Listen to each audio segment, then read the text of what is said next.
Hey guys, so I was just spending some time here in my Mopar garage. Wanted to point out something to you that I learned recently.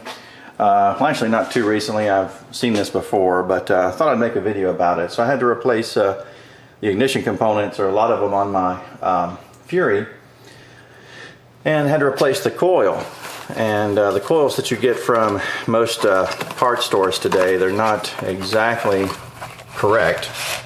I'll show you some examples. I don't have one of those with me. Actually, I turned it back in already, but this is the original coil, and you can see the difference that you'll find is with the connections.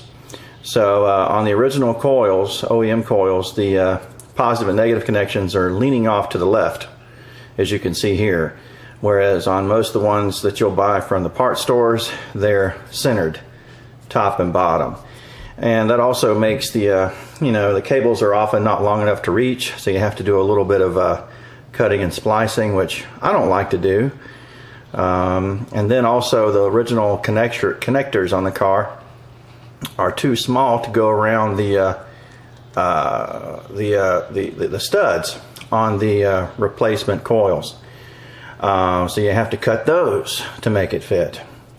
Another issue is with the connector here. You'll see there's like a male connector down deep inside with the ones that you'll buy from the parts stores, like Excel brand or something like that. It's actually a female connector, so you'll have to rewire your connector. So you can make the ones fit that you buy from the store, but you got to do some cutting and splicing and a little bit of fitting, and some people like that. I don't like it. It aggravates me, so I decided to splurge and buy an OEM coil. Now this is the original that I took off. I've already put the replacement back on. The part number for your reference is 4176009, and this will probably fit pretty much any early 70s Mopar LA engine, I would imagine. And this is the box that it came in. OEM part. I paid about $100 for this, which is a little crazy, but the parts stores will want sometimes $30 or $40 for the Excel brand replacements, which I think is a little crazy too. The prices on these parts, they used to be cheap. Now they've gone through the roof. But these last forever, and I don't expect to have to replace it again. And actually, I'm keeping the old one just for reference. Of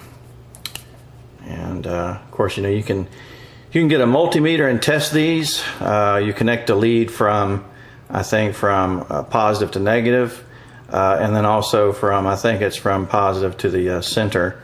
And there's those two tests you use to test to see if the coil is good.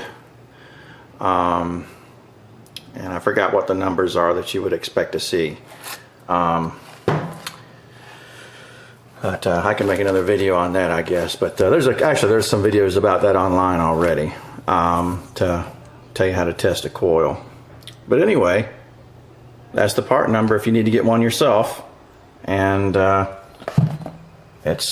me, it's worth the money to not have to splice and dice the wires and connectors to make them fit. If it actually was a perfect fit, it'd be different, but it's not. Just want to let you know. Thanks.